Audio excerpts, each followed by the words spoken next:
Halo, assalamualaikum warahmatullahi wabarakatuh. Baiklah, malam ini saya akan menjelaskan tentang teori belajar dan motivasi belajar. Yang dimana bahan dari materi kali ini adalah rangkuman dari bahan workshop pekerti dari Bapak Dr. Sihabuddin Said MSI. Baik, langsung aja kita saya jelaskan.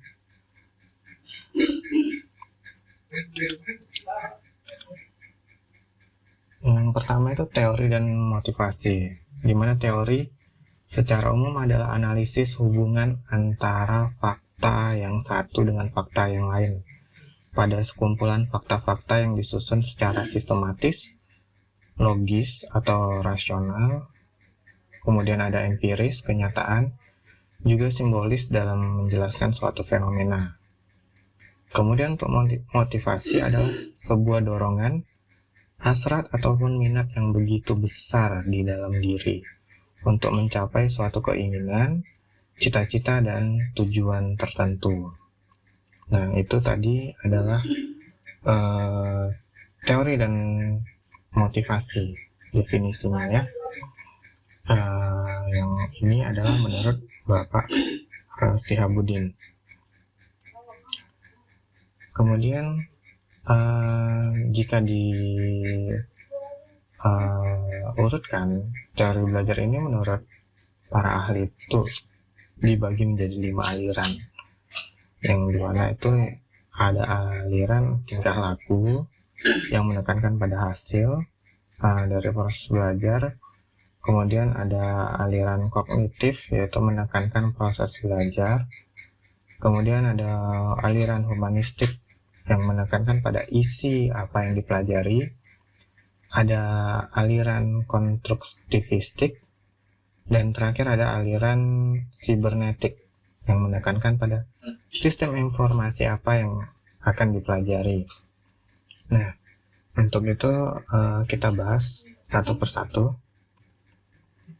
Yang pertama adalah aliran atau mazhab tingkah laku yang menekankan pada hasil dari proses pembelajaran, yaitu merupakan salah satu aliran yang mendeskripsikan bahwa belajar merupakan aktivitas yang dapat mengubah perilaku individu, dan perilaku tersebut dapat dipelajari dan dijelaskan secara ilmiah sebagai respon terhadap stimulus yang diberikan.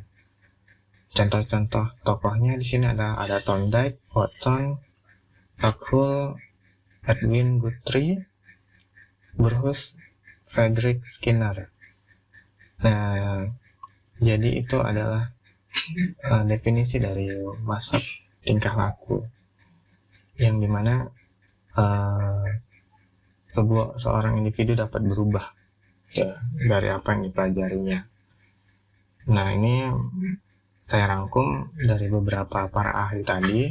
Ini mungkin poin-poin penting yang menurut saya dari para ahli, yaitu proses belajarnya berlangsung dari yang sederhana ke rumit, kemudian menangani muridnya itu satu persatu, kemudian pembelajaran harus dibimbing melakukan apa yang harus dipelajari, kemudian hubungan antara stimulus dan respon bersifat sementara.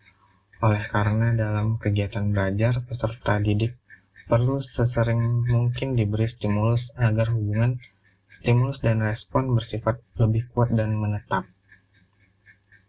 Kemudian ada informasi yang akan dipelajari disajikan secara bertahap. Kemudian terakhir yaitu pembelajaran segera diberi umpan balik mengenal akurasi pembelajaran mereka, yakni setelah belajar mereka segera diberi tahu apakah mereka sudah memahami informasi yang benar atau tidak. Jadi ini ada beberapa poin yang menurut saya ini poin penting dari beberapa ahli tersebut. Jadi yang untuk tingkah laku atau behavior ini, dia belajarnya itu dari sederhana ke rumit, kemudian murid itu tahu di mana salah mereka, itu secara singkatnya ya. Kemudian kita lanjut, aplikasinya itu ada 11 poin yang diantaranya adalah menentukan tujuan instruksional, menganalisis lingkungan kelas, termasuk entry behavior mahasiswa, menentukan materi pelajaran, memecahkan materi pelajaran menjadi bagian-bagian kecil, menjadikan materi pembelajaran, memberikan stimulus berupa pertanyaan, tes, latihan, dan tugas, mengamati dan mengkaji respon yang diberikan, memberikan penguatan, memberikan stimulus baru, mengevaluasi hasil belajar, dan memberikan penguatan, dan seterusnya. Ya, kelihatan ya dari sini dari sederhana ke rumit. Jadi semua itu bertahap. Kemudian ada masa kognitif, yaitu yang menekankan proses belajar, yang dimana definisinya adalah merupakan salah satu aliran yang mendeskripsikan bahwa belajar merupakan proses berpikir di balik tingkah laku yang terjadi atau perubahan persepsi dan pemahaman. Menurut teori ini, setiap orang telah mempunyai pengalaman dan pengetahuan dalam dirinya yang tertata dalam bentuk struktur kognitif.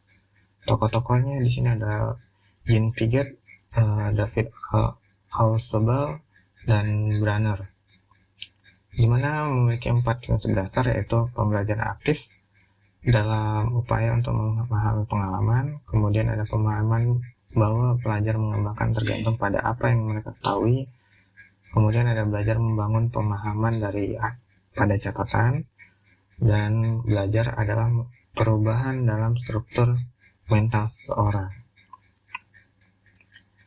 Dan teori belajar yang berkembang berdasarkan teori ini ialah teori perkembangan Piaget, teori kognitif Branner, dan teori bermakna Ausubel-Rettig, di mana ada 2 poin, yaitu lebih dekat pada psikologis daripada teori belajar, kemudian sukar dipraktekkan karena tidak memungkinkan untuk memahami struktur kognitif yang ada pada setiap mahasiswa.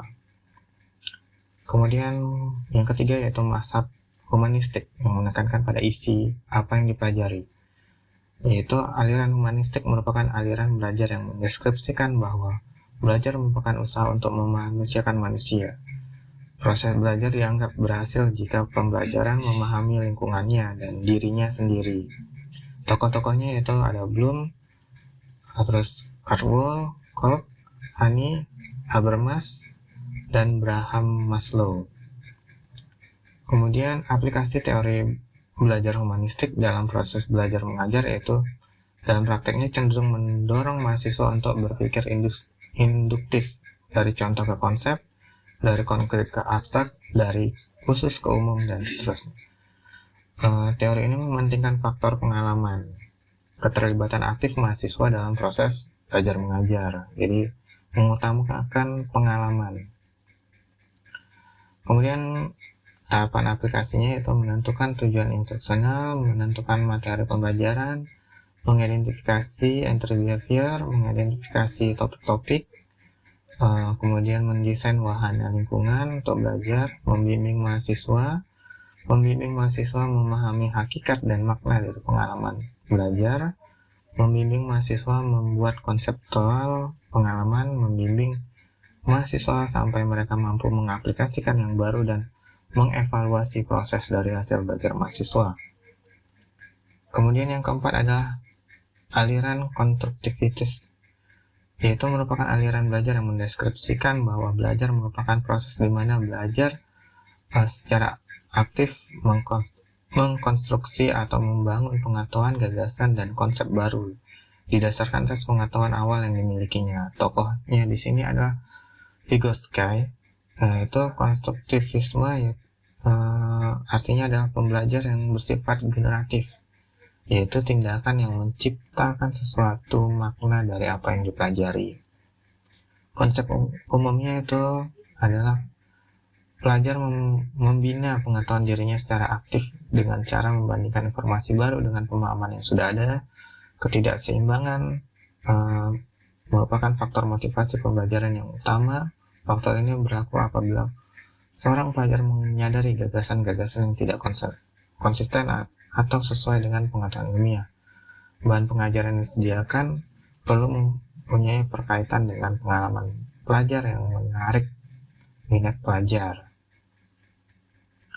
Kemudian ada dua konsep penting menurut Vygotsky, yaitu zone of proximal development, yaitu jarak antara level pengembangan aktual yang ditentukan melalui pemecahan masalah secara mandiri, dan level potensi perkembangan yang ditentukan melalui pemecahan masalah dengan bantuan orang dewasa dan kerjasama dengan teman-temannya.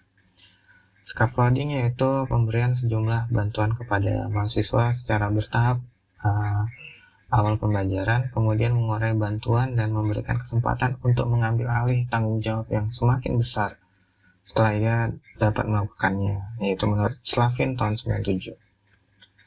Dan terakhir ada aliran mazhab sibernetik, yaitu menekankan pada sistem informasi yang dipelajari. Belajar adalah pengolahan informasi, kemudian sistem informasi menentukan terjadinya proses belajar. Tokohnya di sini adalah Landa dengan pendekatan algoritmik dan heuristik. Kemudian ada Pass dan Scott dengan tipe mahasiswa Walsh dan serialis, dimana yang pendekatannya itu adalah algoritmik itu menentukan mahasiswa berpikir sistematis, tahap demi tahap linear menuju ke suatu target tertentu.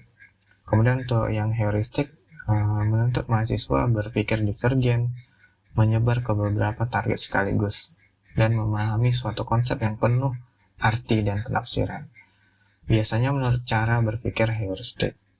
Kemudian tipe Wallis yaitu cenderung mempelajari sesuatu dari tahap paling umum ke khusus, dan tipe serialis cenderung berpikir secara algoritmik. Kemudian kritikan di sini yaitu lebih menekankan pada sistem informasi, kurang memperhatikan bagaimana proses belajar secara berlangsung. Nah, itu sulit dipraktekkan. Kemudian aplikasi teori belajar sibernetik dalam proses belajar itu ada 6.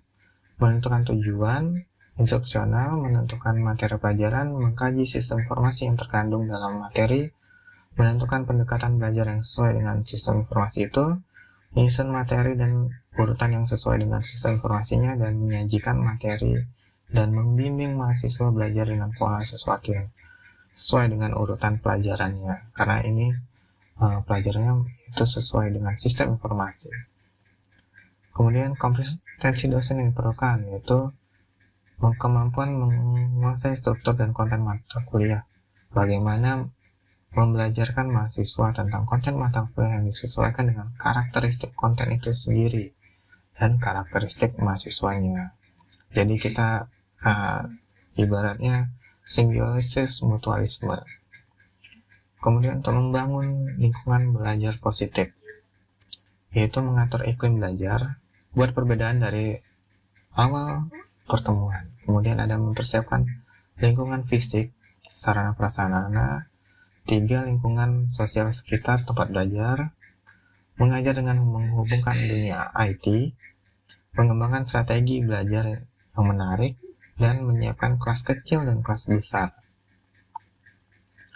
Kemudian ada model ARCS, yaitu perhatian, attention, relevansi, relevance, kepercayaan diri, confidence, dan kepuasan, satisfaction. Kemudian ada sukses dalam belajar.